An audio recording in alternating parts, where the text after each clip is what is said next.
Bismillahirrahmanirrahim. Assalamu alaikum. Welcome to Newsroom. I'm your host, Omar Khalid. But today is Friday, the 5th of April, 2024.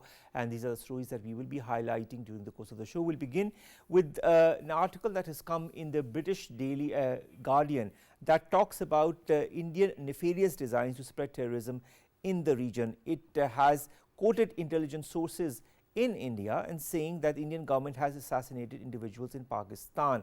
It has also talked about all the Sikh leaders that are being targeted both in Pakistan and in the Western countries. We've all seen what happened in Canada with Mr. Niger and what happened with the targeted attempt in the US for Mr. Pannu.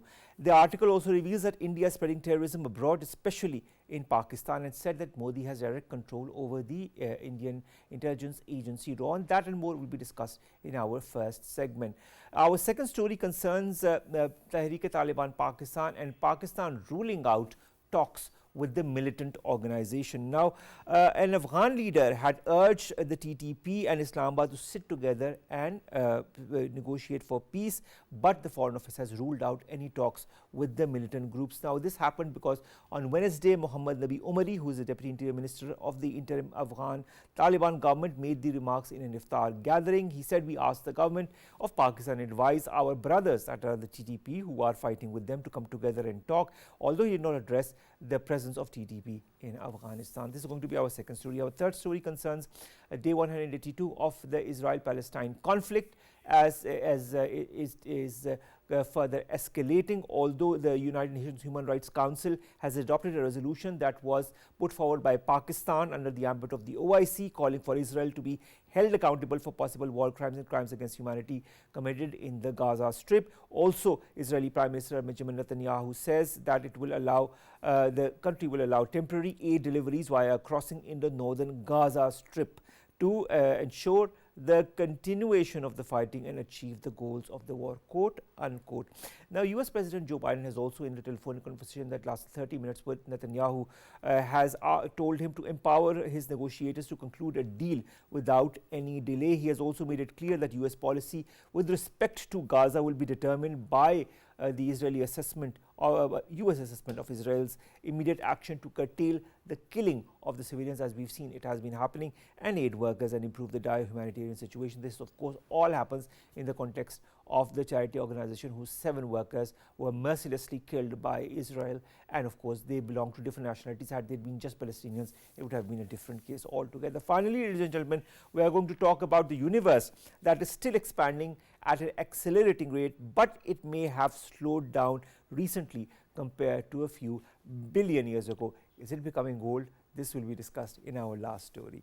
Let's begin with our first, and that concerns the Guardian article that has recently come that talks about Indian intelligence officers that have publicly and of course officially said that the India is behind all the assassination attempts recently that have been happening in Pakistan, specifically quoting Sikh leaders and of course in the West as well.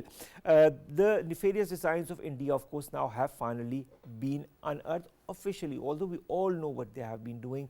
Even the Canadian Prime Minister Justin Trudeau and the Foreign Minister Melanie Joly have highlighted that. We've also seen the White House take out statements as far as India is concerned, although no formal action has been taken by either Canada or the United States of America as far as Indian involvement in transnational terrorism is concerned.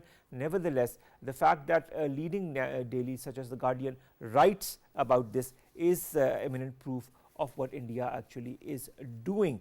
We've been joined by Brigadier retired Waqar Hassan Khan. He's a senior analyst. Brigadier Sahab, thank you very much to have joined us. We are talking after quite a long span of time. The British newspaper The Guardian exposes the nefarious designs of India spreading terrorism in the region. It quotes intelligence sources, says Indian government has assassinated individuals in Pakistan. Is this the first overt declaration by a major newspaper in your point of view, and what is going to be the consequence? Yeah, I think as far as the pattern is concerned, we have been discussing it for I think a couple of months now. The Indian involvement in terrorism in the region, and if you look at the story by the Guardian, mainly it is one of the leading newspapers and very authenticated, very respected. And Guardian would never do a story without a proof. And if they are quoting Indian intelligence officials And so it means that they've been, in touch with some of the retired people who are insiders. And of course, then when Guardian is doing it, it means it's a properly researched article. So it actually exposes the same thing that we have been discussing even last year, that India is not only involved in terrorism through indirect terrorism in the region, but now has international, death squads operate under the Modi government. So if you look at the article also, it's the same conclusion that we drew last time, that nothing can be done, at such a scale without order from Narendra Modi. So it means one PM office is involved. Number two comes in the chain of command, Ajit Doval, who is the NSA, and then of course is research analysis wing, which is its tool, and then comes the embassies. This is very serious. When Ministry of External Affairs gets involved, like in Canada, they were operating from Indian High Commission, or in US, where they were trying to assassinate Gurpatwant Singh Pannu. Their, I think, operators were caught, and then the link went to a very senior raw officer. And now we have this story coming from Middle East, which Guardian has pointed out that assassinations in Pakistan, 20 of them, which India dislikes probably or whatever, were done through their agents and operators in the Middle East, which is very very serious, because maybe our friends in Middle East don't even know what is happening from their soil. Speaking of these sleeper cells in the Middle East, of course, and this was one of my questions that I was going to ask, but you pointed it out yourself about the 20 assassinations that have happened in Pakistan through sleeper cells in the Middle East. Do you feel that Pakistan should contact the respective countries and ask for diligent action in that respect? Will that action be taken? Yeah, I think it's very significant, because I think recently we also had a case in Qatar where Indian naval officer, they were retired, but they were very senior, like ranks of captains and commanders. They were involved in sabotaging their submarine program and providing information. So whether it is sabotage, espionage, or terrorism, they come in the same category, but actually you are hitting the other, side's interest. So if India is doing it to Qatar, and now we have a proof that's coming from one of another countries, I will not name it. So it means that they have to be contacted formally. But this is the report coming from Guardian, and I'm sure our missions abroad are also aware of that. There are our own systems which collect information and intelligence. So when you corroborate it and then present it, I think it makes a very strong case that they have to look at what the Indian embassies or missions are doing in the Middle East. On one side, they are opening mandirs and all that. They are having trade. They are doing investment. Billions of dollars of oil comes from Gulf region. And the other side, they are actually hitting common friends. Let's say in case Middle Eastern countries have good relations with India, Pakistan has more strong relations. So it means that you are doing it. And same is probably happening in Afghanistan, in Pakistan. We've seen terrorism again resurrecting its head because of Indian involvement. We had Indian diplomats, maybe from NSA's office, visited Afghanistan very recently. You met Mr. Muttaqi, and it was very highlighted. So, and then comes the international. So from region, now they've gone international. There's a lot of evidence. It's not only Middle East. It should be taken to, I think, UN Security Council and the forums we deal with crimes, basically like International Criminal Court. And in case there is money laundering involved, because in case of these assassins who came to Pakistan, and maybe there was some Pakistanis, they must have been, supplied money which was done through money laundering. So it means it is an FATF case as well. Let's stay online with us, Brigadier Sir. We've also been joined by Dr. Maria Sultan. She's a defense analyst. Maria, thank you very much to have joined us. Maria, the article in The Guardian reveals that India is spreading terrorism abroad, especially in Pakistan. Nothing new for Pakistan, because Pakistan has time and again sent facts and figures through dossiers to international organizations, proving that India is involved. We've got Kulbhushan Yadav currently, with us as well, who's a leading Indian spy who was caught by Pakistan. Why has then no action been taken so far? Is India having the backing of major powers to do whatever it wants, in your point of view? Well, I think you're spot on with regards to the fact that the Indian intelligence has unfortunately not only gone rogue, but there needs to be a sanctions approach which needs to be applied on them, because they should be designated as a global terror organization. That's one, and that's being done under the patronage of the state, and that also of the Indian Prime Minister. The unfortunate part is this, that people believe that whatever is being done, these are individual random acts done by somebody lower in the chain of command. But what the report of Guardian signifies is that it's not something, one, random, done at a lower level of intelligence or lower level of command. It is something which is being pursued as a state policy. The reason why they're not doing anything about it is because they believe that there are some strategic economic interests which are tied up with India. But the bigger question mark is this, that a lot of the world also had a very good relationship with Nazi Germany, but that led to World War II. And this needs to be seen also that if you are going to promote Hindutva, a Hindu-led government in India, which is doing all these global excesses, is not going to lead to regional peace or global peace. So there needs to be a question mark with regards to what is the new liberal order, what are the limits to it, and most importantly, what kind of a global monster are we creating where the intelligence agency has turned into a global terror organization? It already is in my point of view, and I hope you will agree with me as well. But in that point of view, when you look at all the Sangh Parivars that are operating in the United States and other countries, and then bringing back money to India so that India can continue, investing in whichever activities it desires, whether it be, this Akhand Bharat agenda that it is perpetuating, or the minorities that it is targeting, or these actions of transnational or acts of terrorism beyond the border, especially when it comes to countries such as Pakistan is concerned. Do you feel the FATF needs to be involved in this?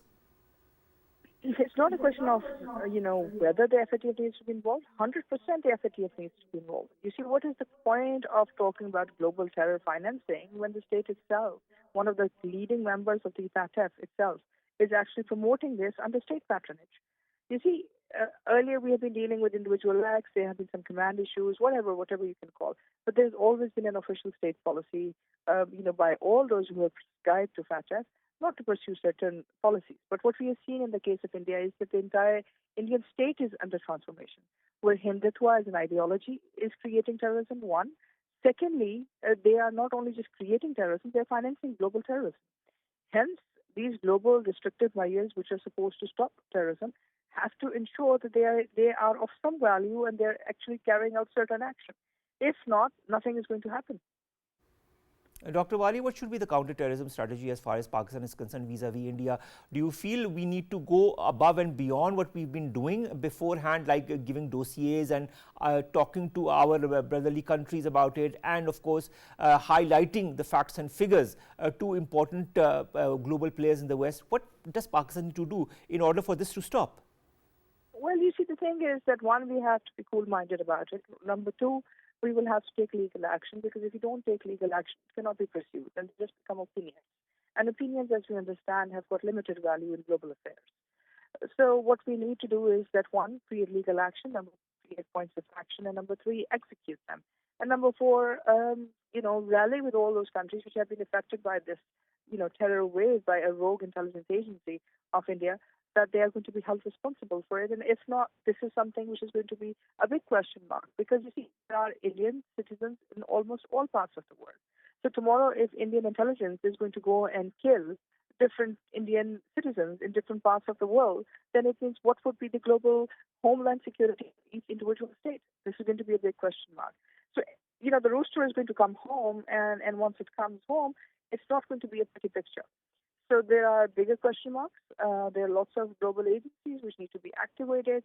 And of course, a global sanctions approach against the Indian Intelligence Agency as a rogue intelligence agency has to be done with paramount importance.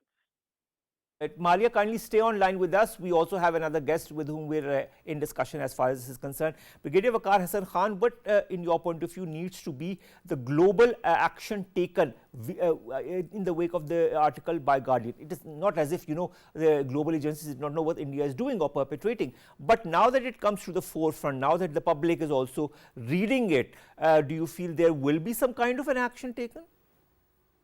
I think one is the onus is on Pakistan now.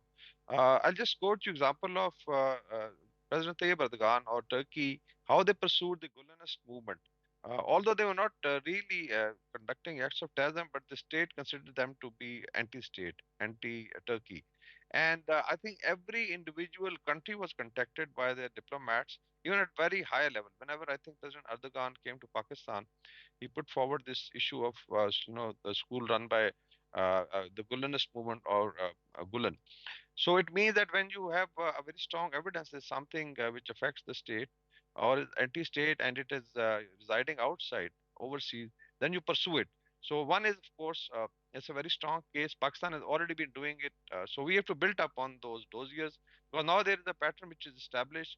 Initially, it was Pakistan talking in the region, like even Kulbhushan Yadav, a live, I would say, terrorist and spy caught, and somehow India got away with it, although Pakistan fought its case in the International Court of Justice. But then we did legal action. So now build upon that. What came from Canada, what the US is talking. Avtar Singh Khanda was murdered in UK, and somehow Rishi Sunak kept quiet because of his whatever I think cultural relations with India. And now we have two stories coming from it. Is one is Qatar, and the other is now other friendly countries. So it means that India is basically using all possible means to basically run these death squads. So there is a lot of evidence, and I think the Guardian story becomes important. We have to actually now start decomposing it, get into it, take each and every case, and then deal it as separate cases. So there'll be a pile of evidence. And there are then international, I would say, forums, councils, and organizations which you can approach. One is, of course, UN Security Council, because a country of the size of India, if it starts doing, state-sponsored terrorism and sending death squads, it becomes very, very serious. Because if India is not checked now, so it will become something like Israel, and probably they have learned from Mossad operations like I think recently Indian intelligence chiefs, Israeli intelligence chief mentioned that they'll be hunting, Hamas people, whether they are in Middle East, Turkey, or wherever. So it means Israel can get away with it, and somehow there's a patronage. But in case of India, it is definitely not at that level of Israel, but they are basically learning from it. So it's becoming a very, very dangerous. Then you have elections coming up. Most likely, Modi is going to win a landslide as the trends are coming. So it means that this is going to be continuation of policy within India, suppression of minorities, and outside India will be using state for terrorism and sending death squads. Now, Brigadier Saab, speaking of Indian policy, do you feel that some measures or countermeasures will be taken by India following the article by The Guardian? Of course, they will deny the whole thing, but the fact is that will they take certain overt or covert measures following this article? Now, if you look at how the case of Canada was pursued, like Hardeep Singh Najar, and then was the US attempt within US to let's assassinate Gurpattar Singh Pannu. Five Eyes came in because Five Eyes has a very vast network of intelligence collection, signal intelligence, and they come up with very strong evidence. India was confronted, I think, at official level, very high level. So one is there that there was a pressure, and somehow India is probably, as far as the US attempt was concerned, maybe there's the news that they'll go into some kind of inquiry. But in case nothing happens, so it means that India will remain in the state of denial. Maybe call it that's as you mentioned, it's a job by some low level officers, and maybe even then prosecute them, but not because if you follow the chain up. Let's say if you touch the Ministry of External Affairs, Ajit Doval's office, and then Prime Minister Modi, and take him to court, becomes very, very serious. But I think in terms of effort, Pakistan has to put its foot down. Then you have friends within the region, like Maldives has thrown out their military, personnel from Maldives because of the same threat. Sri Lanka is also worried. And then we had reports coming from Nepal, even Bangladesh. China is already having very serious problems. So I think at regional level, and then of course whatever front, like even SCO, whenever there is a meet, we must highlight it, and then we basically try to engage the Western powers, especially US and North America, and then Europe, wherever it is happening, that this is what India is doing. It has to be a very, very, I would say, a persistent fight, and it should be pursued in all, I think, dimensions like diplomatic, international, legal, and then, of course, political level. Brigadier Saab, Jai Shankar, who's the Indian Foreign Minister, says that targeting countries or targeted killings in other countries is not the government of India's policy, quote unquote. But of course they are doing it on the other end, and they say these are rogue agents, as you yourself have pointed out in the beginning of our discussion. In your point of view, is this a deliberate mechanism that India is employing, looking at the way Israel is also following its agenda? Do you feel it will continue to do so? Is there any stop to it that could be put by any important global powers? Notwithstanding, I mean, I don't want to put Pakistan in the case, but if it is, for example, an important country like Canada, like the US, like the United Kingdom, who have been, victims of such extra transnational terrorism by the India, do you feel they will take maybe not openly but behind the scenes measures so as to curtail such activities? Can that happen? Is that possible? Yeah, as far as the Western powers are concerned, I think one day, first time it was done publicly. I'm sure Five Eyes had evidence earlier than these cases of Hardeep Singh Nijjar or Avtar Singh Khanda or even Gurpatan Singh Pannu. But since then it started executing the Indian death squads, so they were worried because it was basically targeting Canadian and US or let's say British citizen. So they are answerable to their people also. And if you look at Canada, why I think. Trudeau was under a lot of pressure because of Sikh communities, very strong Sikh diaspora, which are now in the government. I think they have two or three ministers, even the shadow opposition minister who may become the prime minister is a Sikh. So it means there's a lot of same is true, I think, of diaspora living in US and in Western countries. So there's an internal pressure of accountability. Yes, there are interests, and then of course India is projected as the Asia pivot and as a counterweight to China. And I think I also seen one of the articles where they mentioned that. We have to go to a short break. Stay tuned.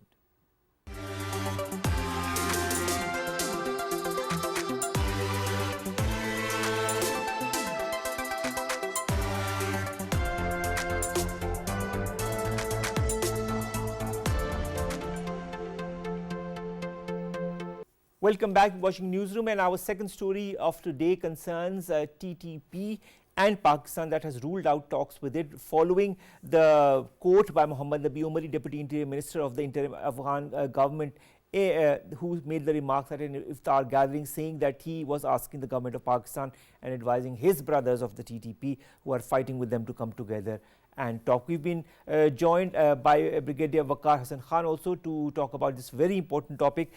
Brigadier Saab, how do you see the statement by Mohammad Nabi Umari? I mean, on the one hand, he asks both the sides to come together to talks together on the same in the same conversation. During the same conversation, he doesn't mention at all whether the TTP are in Afghanistan and whether they are gaining ground in Afghanistan or not. I don't understand what kind of message is he trying to send. Yeah, I think that has been a consistent policy of the Afghan interim government or TTA. One is the denial that doesn't operate from Afghan soil. They don't have any linkages. And the other side is very, I think, surprising to call TTP as brothers. This is, I think, very, very interesting. I'll just, quote India. What happened like Naxalites? They are considered as rebellious group or terrorist. I don't think so. India has ever offered to talk to them because the state message is surrender, and then of course in case there is a possibility of mainstreaming we can do it, but those involved in heinous crimes are to be taken to task. Same as I think in those sub-nestis groups, some of them are being mainstreamed, but first thing is to surrender and acknowledge that they were fighting the state and the people of Pakistan. So I would say this is again an old policy. When the pressure mounts on the Taliban government, and unfortunately Pakistan was the one which really, and we discussed it in one of the programs with you, which basically fought for the Taliban's recognition, uh, opened our diplomatic missions, and continued the diplomatic mission, had the first investment conference for Afghanistan. Just imagine 2 years back, because we genuinely felt Pakistan that Afghan people and the government needed help and they should not be isolated. And what we got is, I think, increase in spate of terrorism. So one is, of course, there's a lot of pressure now coming on the Taliban because of multiple reasons. One is that the proof of their involvement is now videos coming up, how they do the tashkil and how, let's say, they help TTP, the American, arsenal or small arms being used by the TTP and even Blow sub-national groups. So origin is, and now we have KP operating from Kabul, attacking Russia. Whatever, direct or indirect, ISKP is headquartered in Afghanistan, and it has again linkages because there are a couple of 2023 groups which operate in Afghanistan. But now, since Taliban have established the writ of the state, it is said that their currency of one is very strong, investment is coming, they are building infrastructure, and they have informers and operators in every village. they have to make sure that Afghan soil is not used for terrorism. Again comes the attack on Chinese engineers in KP, unfortunate, and it affected CPAC. China is also doing a lot of investment, infrastructure development in Afghanistan. I think pressure is now coming up regionally as well as bilaterally from Pakistan that they have to shut down these terrorist outfits. And the ploy used is normally that you should talk. Pakistan has a consistent policy that Pakistan is going to talk to interim government in Afghanistan because they are responsible. So I think we are maybe there is a pressure and they would like to while away the pressure and put this ploy of TTP Pakistan government talks, which I think we should refuse. Sir, there are two points from it. A, are the people under in the Afghan interim government succumbing to the pressure? This you have mentioned. B, are they also passing the buck to Pakistan as far as the curtailing down the TTP one way or the other is concerned? Thirdly, I'd like to now refer to what Mumtaz Zahra Baloch, the Foreign Office spokesperson, said as responding to this very question. She said Pakistan expects the Afghan authorities to take urgent action against the terrorist outfits and their leadership for the crimes that they are committing and terrorist incidents that they are responsible for in Pakistan. She also says Pakistan remains committed to fighting against all the terrorist outfits which have targeted Pakistan and the symbols of Pak-China friendship. These statements are very important. These statements make things very clear. But what is going on on the Afghan side in your point of view, and what are going to be the actions taken by the Afghan interim government in the coming days? Yeah, I think if you look at Pakistan, the strategy in last 2 years, of course, there is increase in spate of test attacks, and last caretaker government was also criticized internally, and now this government is being criticized. At time there is a pressure on agencies and military or the frontier corps which fights on the borders. But one thing is clear that 2024 there is a political will, and political military leadership has decided, inshallah, will be end of terrorism within Pakistan. So it means that whether they are intelligence-based operations or even across the border, we have seen Pakistan using declared for the first time military instrument across into one. I think it happened after a very very long time. Once I think it happened in Ayub Khan's time, and now this government has displayed that when it comes to vital interests of Pakistan, Pakistan will go all out. And we have communicated it to I think all the three neighboring countries. India, swift retort. Unfortunately, even with Iran, when they were instigated, and there was actually, a scene being created for Modi, the election that they needed a trophy to browbeat Pakistan responded, irrespective of that we have very good relation, but when it comes to Pakistan's interest. So this change in policy is also, I think, impacting. Then comes the audio of their supreme leader, or let's say Amirul Mominin Mullah Habatullah, which I think who has a lot of respect in Pakistan, of how they are going to treat women, how they have dealt a blow to democracy. They said they have actually buried democracy in Kabul, and they said we are ready to fight for 20 years.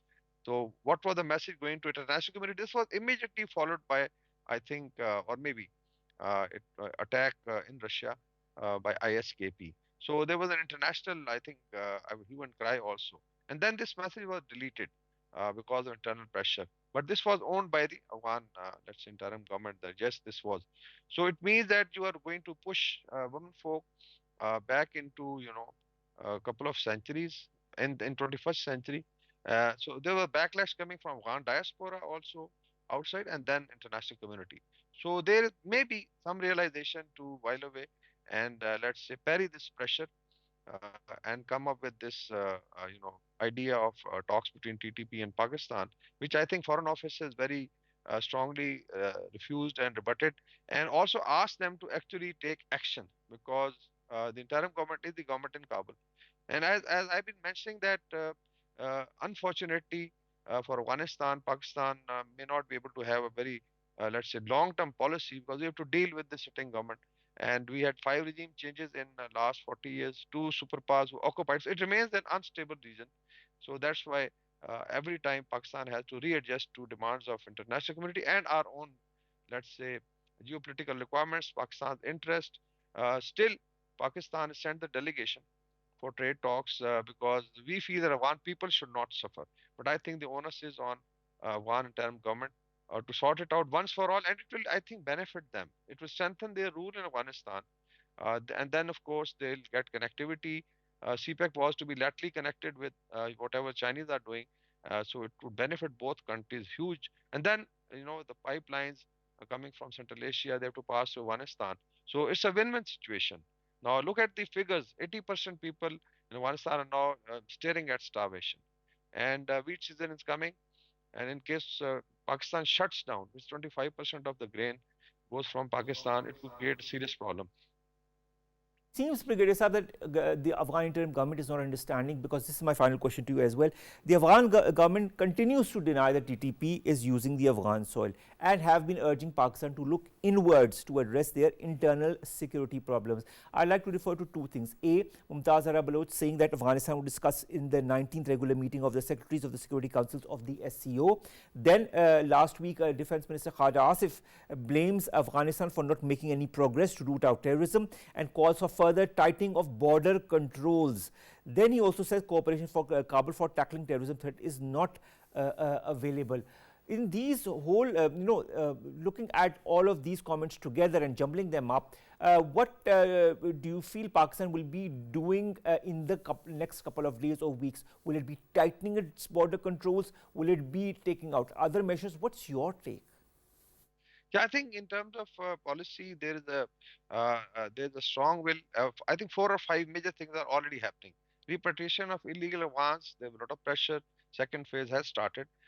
Then you have, regionally, Pakistan has been very active right from I think 30th September 2023, Moscow format in Kazan, and then the entire region joined, like Russians, Iranians. Then you had probably Middle Eastern, Central Asian, Pakistan, China, telling them to shut down. And now I think ISKP attack, I think it's very, very critical and important that Afghanistan is becoming an epicenter, which is affecting now even their friend like Moscow has been maintaining very good relations. China is maintaining very good relations. For some of the few countries, I think Taliban have to understand some of the few countries, Pakistan, these are friends. And basically, in case you are doing it on behest of India or for whatever reason, for expanding their influence or drawing leverages, hitting your friends, it's very, very unfortunate. So I think one, Pakistan will use all tools. Then, of course, is the border control, intelligence space operation, and always keeping the military instrument to strike across. So, all told, I think it's a constant policy. We also have to probably revise the transit trade agreement, which benefit both sides. Can't be one-sided. Then, breaking up or dismantling the mafia, which are smuggling dollars and narcotics and weapons coming from that side. So, I think this policy has to be pursued. And as I say, that we are twins, but it's a difficult shatter zone. Pakistan has to deal with them on daily basis, and somehow we need strategic patience. Only then, I think we'll be able to solve. And these, I think, efforts or pressure, they do work, especially if you are doing it from a morally strong position, from your own interests. Like I think Army Chief also mentioned that even life of one Pakistani was more important for him than even relation with any country. So that's the kind of, I think, policy will or spirit that we need to consistently pursue and display. So I'm sure result would be, because ultimately Taliban are running a government. There are more than, I think, 30 million Afghans who are looking at development progress, and so Taliban also are answerable to them. It can't be that they can you know uh, shove the women in the houses, or let's say they can be Agree very, with you very that oppressive. They I have to. agree with you on that. Brigadier Saab, thank you very much. Brigadier Waqar Hassan Khan Saab, senior analyst, joining us and talking to us about very important topics, whether it be the Guardian issue in India, and of course this time about TTP Pakistan, the request for talks, and a request that has been now denied by Pakistan. We'll be back after a short break, and thank you very much, Brigadier Saab, to have joined us.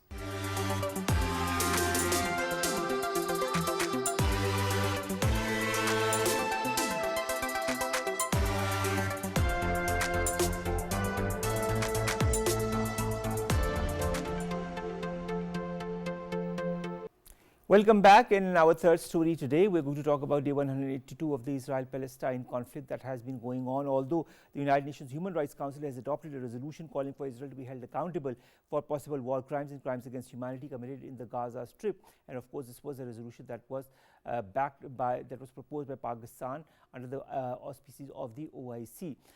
What will be the effects of this? And of course, the Israeli Prime Minister says that it will allow his country, or Israel will allow temporary aid deliveries via crossing in the northern Gaza Strip to ensure the continuation of the fighting and to achieve the goals of the war. US President Joe Biden tells Netanyahu also in a telephone conversation to empower the negotiators to conclude a deal without delay, and also talks about the killing of the civilians and the health workers and improving the dire humanitarian situation. We've been joined by Nader AlTurk. He's the Deputy Head of Mission, Palestine Embassy in Pakistan. Nader, thank you very much to have joined us. Today, let's begin with today. Today, the 5th of April, Palestinian supporters across the world are marking Al-Quds Day, which always is observed on the last Friday of Ramadan to express solidarity with Palestine and opposition to Israeli occupation. There have been mass protests all across the world, including in Pakistan, in Iran, in Iraq, Lebanon, Yemen, Jordan. How important is this day given the current circumstances, and what is the resolve of the Palestinians? It is a very important decision, but still it is not having the power to be a bear on the ground, because Israel is a power of occupation supported by the Americans. According to that, they have the umbrella, defend them to do what they are doing, continue what they are doing, killing more Palestinians, continue the genocide without stop and ceasefire. Actually, the Americans' leadership yesterday, they just delay the Security Council decision by mentioning that ceasefire, it is connected with release the hostage, the Israeli hostage in Gaza, and ignoring that there is more than 2.3 million Palestinians are hostage under the Israelis occupation army, which are occupied and killing Palestinians in Gaza Strip. And the problem with that decision of the Security Council, it is non-binding decision, because it is according to following the chapter 7, not chapter 6. All right. Now, Brother Nader, I'd also like to understand the United Nations Human Rights Council has also adopted a resolution that has called for Israel to be held accountable for possible war crimes and crimes against humanity, which was presented by our country, Pakistan, on behalf of the OIC. 28 countries voted in favor, 13 abstained, 6 voted against this resolution. What is the significance of this resolution? Will it have any effect on the ground? First of all, I like to appreciate our Pakistani brothers and leadership, government, and president for their hard support for the Palestinians issue. It is actually a Pakistani issue. Because without them, this decision was not going to be appear in Human Rights Council. And we are shocked that there is 6 countries voting against that, which I don't know how they can understand the principle of human rights and how they are member of the Human Rights Council of the United Nations when they are voting against the rights of Palestinians to live, which is the first right for any human being in the world. All right. Also, I'd like to understand the US yesterday issued its strongest public rebuke towards Israel. There was a telephonic conversation that lasted around 30 minutes between Joe Biden and Netanyahu, in which Joe Biden apparently has set and conditioned the support for the offensive on concrete steps to address the safety of aid workers and Palestinian civilians. So he says the aid or whatever help that US is giving to Israel will now be conditioned on the steps that it will now take for the safety of aid workers and Palestinian civilians. Will the action be taken by Israel? Is it just mere statements, or is there more to it? It is good speech, but actually their progress on the ground is completely different. They are having double faces. First face for the media, for the international society, speak in public that they're against the Israelis' military actions against the Palestinian civilians. On the other hand, they agreed to give the Israelis bombs aircrafts, F-35 and F-15, to continue their war against the Palestinians and kill more Palestinians. So we hope the American leadership end their double faces and following the international law, international decisions, and understand her responsibilities as a superpower country in the world and its responsibilities as a Security Council member, which means she needs to follow the rules of the international law by keep the security and safety of a human being, not only supporting the power of occupation against the Palestinians. Now, Brother Nader, also when it comes to the US, there's a lot of political pressure on Joe Biden, whether it be the polls that indicate that a lot of people in the US are dissatisfied with the way Joe Biden's government has managed or handled this conflict in Palestine, or whether it be the different democratic leaders who have been highlighting this, and of course have been criticizing this as well, whether it be Chris Coons, a Biden confidant, that says that he wants to condition the aid to Israel. Then Chris Murphy, who is the Senate Foreign Relations Subcommittee in the Middle East, says that Israel needs to pause military operations in Gaza right now. Senator Elizabeth Warren says that she will block the sale of F-16s to Israel after this strike that killed the 7 aid workers. Then Chris Van Hollen, a Democratic senator from Maryland, said that I hope this will be the moment when the US president changes his course. Netanyahu ignored the president's request, and yet we sent 2,000 pounds bombs with no restrictions on their use. Will these comments matter to US policy? It is really matter, but it's still not enough. We raise our hat as a Palestinians for some Jewish member in the Congress, which are supporting the right cause by supporting the Palestinians' right of living in dignity and in peace against their brothers in the religion, the Jew, who are in but they are not, they are Zionists more than they are Jew actually. They are that because Jewish, it is, it is a religion. On the other hand, Zionism, it is a political group occupied the Palestinian territories and established their state over our land, which is against the Jewish principles itself. But on the other hand, we're raising again our hats for this Jewish members of the Congress who are stand up against Netanyahu, against this radical government of Israel, which are keep killing in cold blood the Palestinians, innocent civilians, people. And on the other hand, they are trying to make Biden, Blinken, and others, Zionist leadership of the United States of America, to end their blind support to Israelis in their crimes against humanity. All right, but rather I also like to understand, Israel now says temporary aid will be allowed through the northern Gaza border after the conversation with Joe Biden. There's the Erez border crossing for the first time that is being opened, that was closed since the 7th of October. And also supplies will pass through the port of Ashdod. Increased levels of Jordanian aid will also go through Kerem Shalom. Is this enough? It is not enough. Actually, before the war of 7th of October, every day Gaza was receiving more than 500 trucks of food, stuff, and products daily arrive to Gaza. Since 7th of October until now, we receive only maybe 600 or 700 trucks reach to Gaza. Since 7th of October until now, you can imagine what kind of suffering. So we need at least 1,000 to 2,000 trucks daily to make the people getting enough food for the coming days. This is what is needed. And actually, we can't understand actually what is happening on the ground, because sometimes the Americans said we're going to, launching a new port in Gaza. Sometimes they said they're going to get the food by airdrop. Sometimes they said they're going to be past the borders of Egypt to Rafah and from there to Gaza. Right now, they speak about opening areas and receiving the food from Ashdod, which is Israel's port.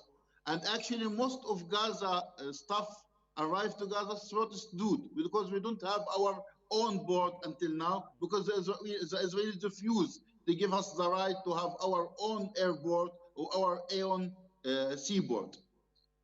We hope so. It's going to solve the problem of humanitarian problem that our people are starving to death. We hope this problem going to be end and our people going to survive by getting enough food and water and medicine. Brother Nader, at least 33,000 Palestinians have been killed, at least 75,700 have been injured since the 7th of October. And this is just in Gaza and the West Bank. There are other casualties, hundreds of casualties that have also happened. What is the Israeli ultimate game plan? Do you feel it has succeeded so far in its designs to cleanse Palestine? Actually, the Israeli scenario still as it is. They like to transfer all the Palestinians outside of Palestine, not only in Gaza Strip, even in West Bank, include Jerusalem, even the Palestinians who are holding Israeli citizenship because they was establishing according to one lie or many lies, one of it, that Israel, Palestine, it is a land without people, for a people without land. So what they are trying to make their lies true and facts on the ground, by changing the facts on the ground, by transfer all the Palestinians and replace them with Israeli Zionists to settle in Palestine, Gaza, West Bank, Jerusalem, and everywhere. This is the Israeli plan.